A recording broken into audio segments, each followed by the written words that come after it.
Hi, welcome to Bring Your Own Device Employee Training.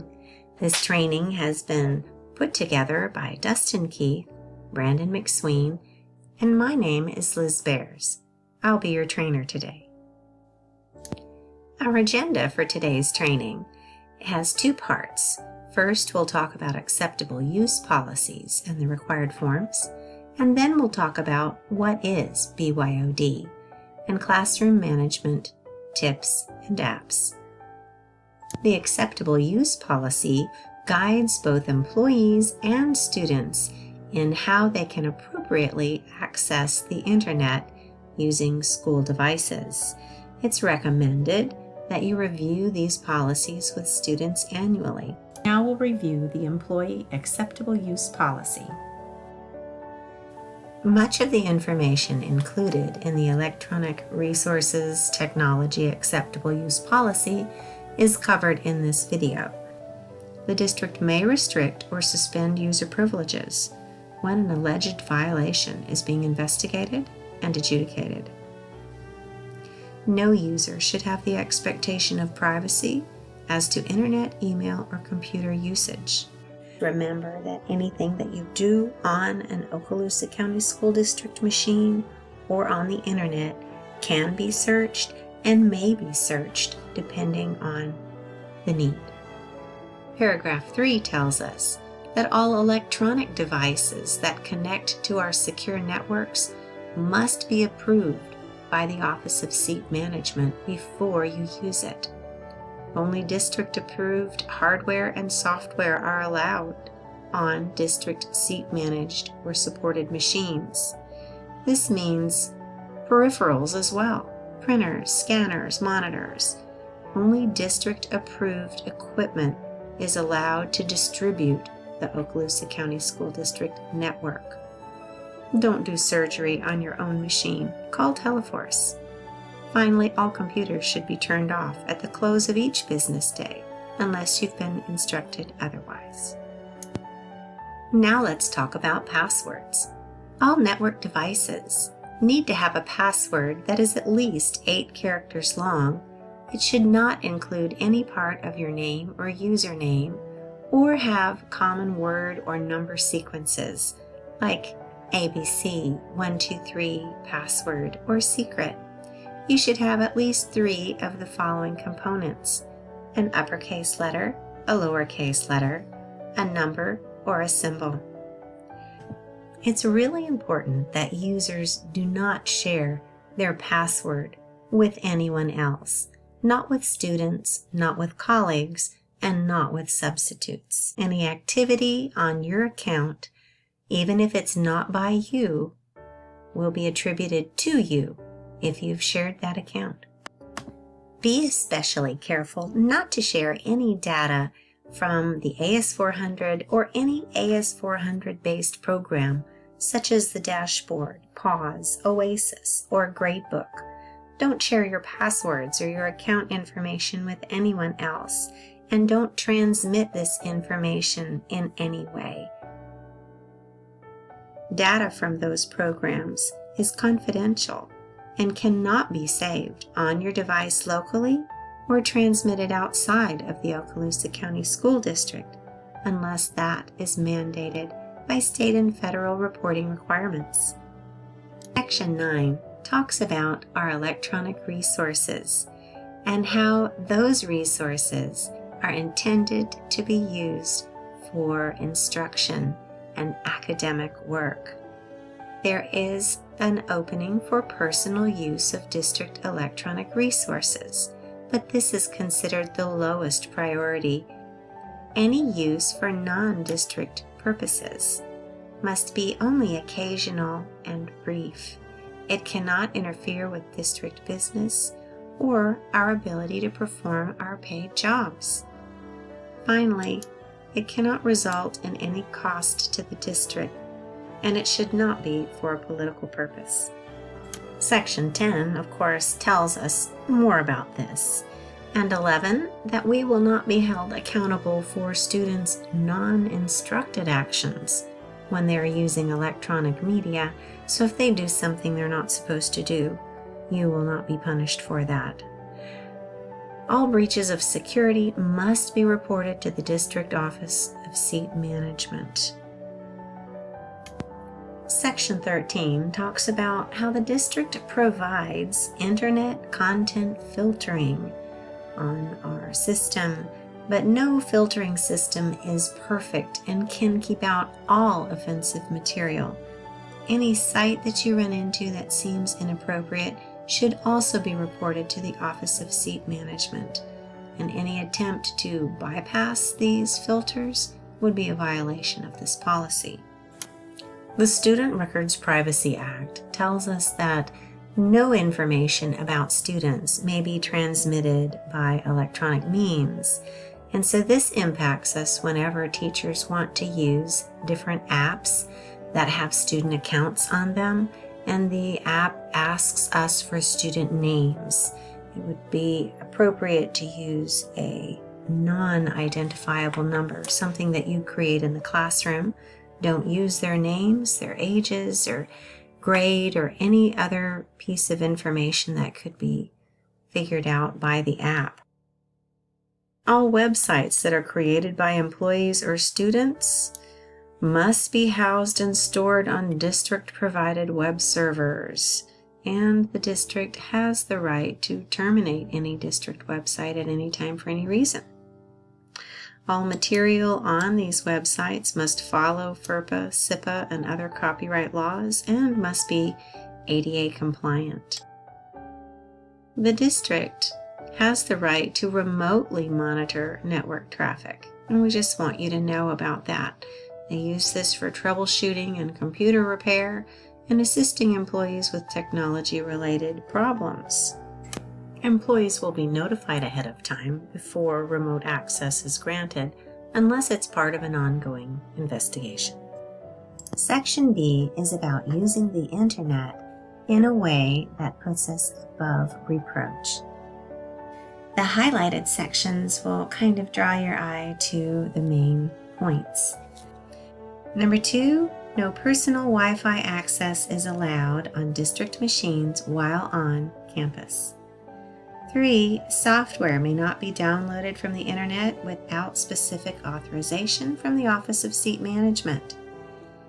Number 4, web-based resources require specific approval from the Office of Seat Management, and that's for anything outside of district-wide approved apps and programs.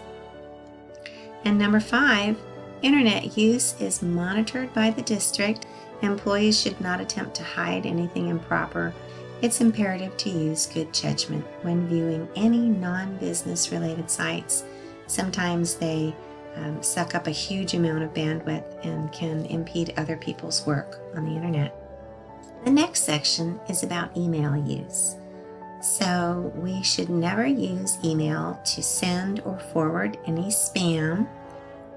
Employees should not use email for any purpose that's not school-based.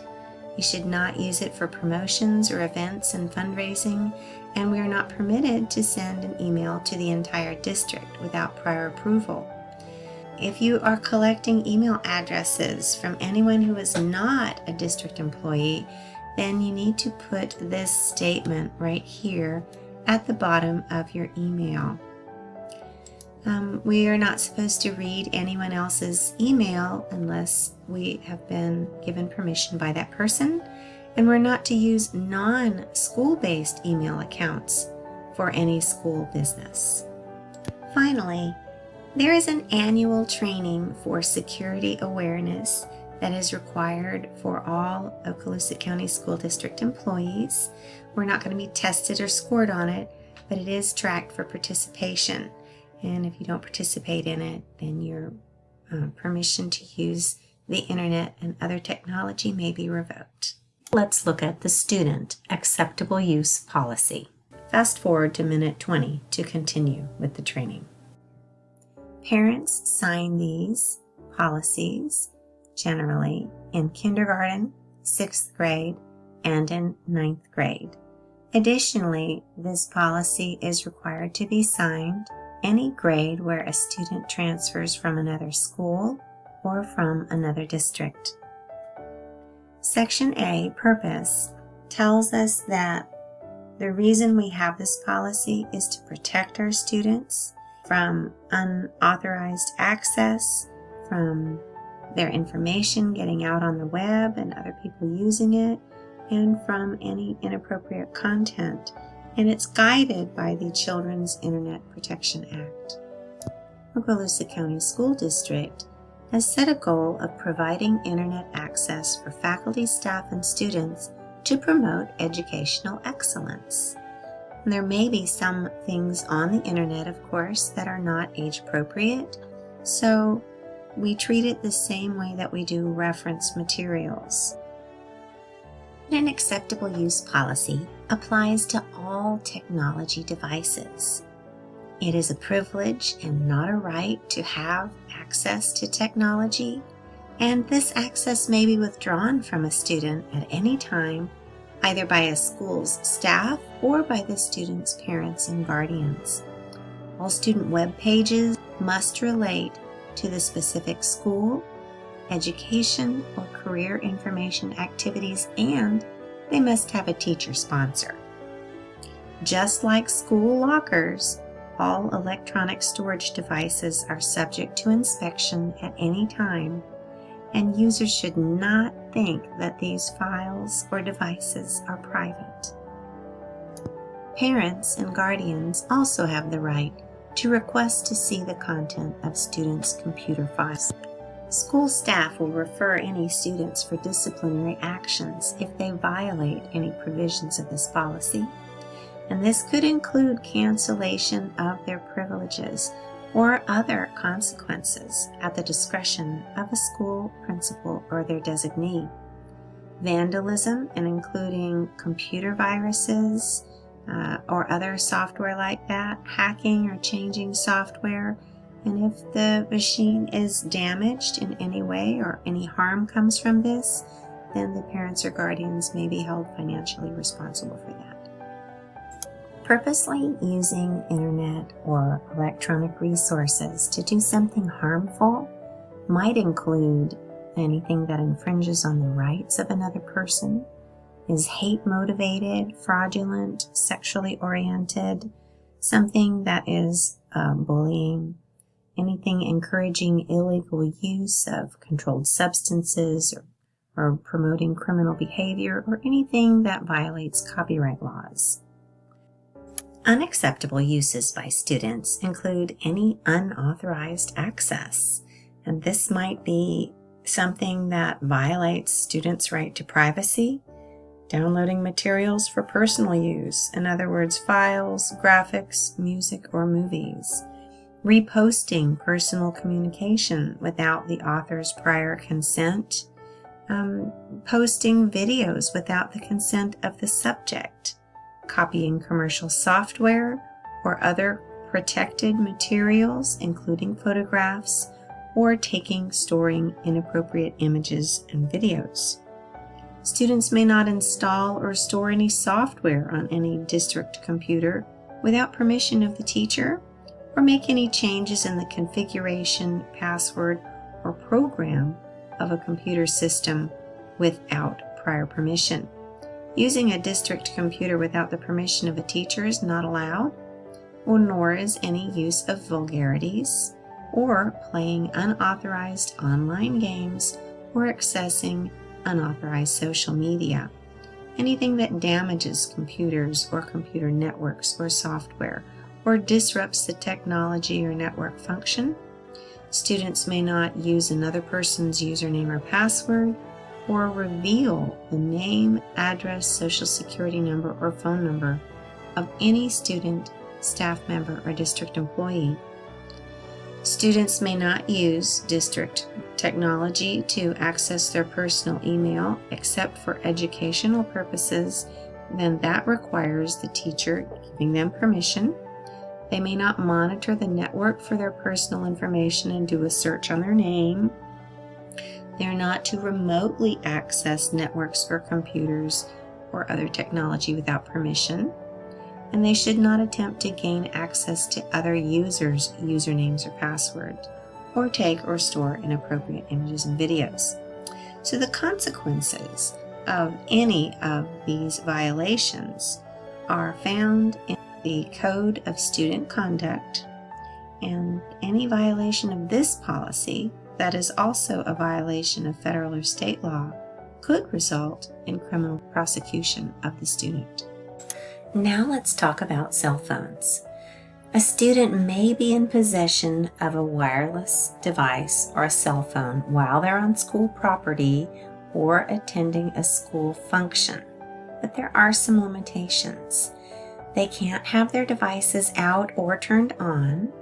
They cannot text or make calls, play games, use Bluetooth, take pictures or video, or use any application that was not mentioned up above. Students who use their personal mobile devices in the classroom have to connect only through the district network. They are prohibited from using those devices to collect audio or pictures or videos of any student, staff, or other person without express prior permission from the principal or their designee. Collecting any recordings or videos of anyone without their permission ahead of time or without the permission of the principal is considered an invasion of privacy, and that's why it's not permitted. Students are prohibited from using these devices in any way that may make another person feel threatened or humiliated, any sort of bullying or harassing or embarrassing way. Students are prohibited from capturing or transmitting test information or using it to cheat in any way or to receive information from someone else for the purposes of cheating. And the consequences for all of these violations, again, are found in the Code of Student Conduct. And again, if any of this also violates federal or state laws, the student could be prosecuted. During a testing environment, any smart devices, including cell phones, smart watches, tablets, some calculators, any of these may be removed from student access and put in a secure place during the testing environment. Protecting our students, our staff, our computers, and our network from computer viruses is a really important job, and users must never knowingly or inadvertently spread computer viruses. So to protect against this, do not download files from unknown sources, and only download files that you do know onto a computer that has good virus detection and protection installed. Don't try to degrade the system's performance so you can download things. And schools ought to be scanning any thumb drives or other storage media that they're using for viruses before allowing them on any district computers. And again, I think we talked about this before, do not connect any computer or electronic device to the internet if it hasn't been approved by the district's seat management specialist, which is Tustin Keith.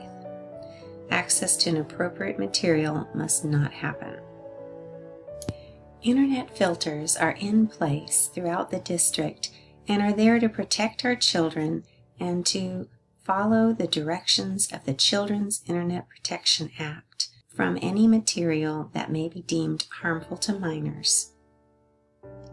Inappropriate network usage or hacking is forbidden, and it is the responsibility of all staff members to educate, supervise, and monitor appropriate usage of the computer network. The district has the right to monitor network traffic and computer workstations remotely, and procedures for disabling this can only be permitted through superintendent or designated representatives. Schools will provide age-appropriate training for students, or digital citizenship training, and this may include the standards and acceptable use of services in the Student Technology Acceptable Use Policy, and how to stay safe in regard to the internet or appropriate behavior while online, cyberbullying awareness and how to respond to it, and complying with the requirements of the Children's Internet Protection Act. Following the receipt of this digital citizenship training, students will acknowledge that they've received the training, they understand it, and will follow the provisions of the district's Student Technology Acceptable Use Policy. Examples of personal devices for students and teachers include any personally owned cell phones, iPads, other kind of tablets, Kindles, book readers, Chromebooks, laptops, or any device that connects to the internet. We recommend that teachers set the tone through their policy. Be prepared to instruct your students in the Okaloosa County School District policies and post the rules of internet use in advance of using devices in your classroom. Be open to suggestions from students as long as it doesn't violate the policy. You can't make students use their own devices, as that would incur a cost to them, but you can guide them how to use their devices safely. That will be part of our classroom management. Here is a list of recommended classroom rules for bringing your own device to school. District devices will not generally connect to the BYOD network. Student-owned devices will connect to BYOD easier once they've been properly connected. The BYOD network is only for educational purposes and should not be used for entertainment or personal email access. Students should log into all of their personally owned devices using the Okaloosa County School District OneID. That is, their username from the email and their password. They should know that there is no expectation of privacy relating to any electronic storage devices, including thumb drives. Technology is a privilege and not a right. Access may be revoked by staff or by parental consent at any time. The posted classroom protocol is very important to the smooth running of Bring Your Own Device in a classroom. We recommend that you modify this to suit your students' needs. One example of a posted protocol is the use of the traffic light symbol. Now we've reached the second part of our training. This is about BYOD classroom implementation. When using the One Okaloosa ID email account, students and teachers are able to access all ClassLink apps, their Google Drive files and folders, all Google Classrooms, Office 365 Teams, and Outlook email. This One Okaloosa ID also provides quick access to online research sites or sites for information, images, and videos, BrainPop, and other apps, all through your One Okaloosa ID. QR codes is another great tool where teachers can use a device camera or scanner, scan the QR codes, and quickly allow students to access online assignments like Google Forms, Kahoot, or quizzes, shared Google folders or files, and videos. Using a QR code saves time in the classroom, so students don't have to type in complicated web addresses. Bring Your Own Device also saves time and increases learning when students are able to take pictures of notes and assignments that have been written on the whiteboard instead of writing them down in a notebook. When they pay attention to what is being said instead of focusing on taking notes or what they might have forgotten to write down. If you need to build your computer skills, we offer online and blended training on a variety of topics, and you can earn points for recertification. We will even pay for subs when social distancing is no longer a problem. You've reached the end of our Bring Your Own Device training. Use this QR code to access the quiz. Focus your cell phone or iPad camera onto this QR code and tap the gray bar that appears in the window. It will be scored automatically, and 80% or higher is passing. If you have questions, here are the contact people. This concludes our Bring Your Own Device training. When your quiz is submitted with 80% or a higher score, you will receive credit for this training. It will be maintained in the district database.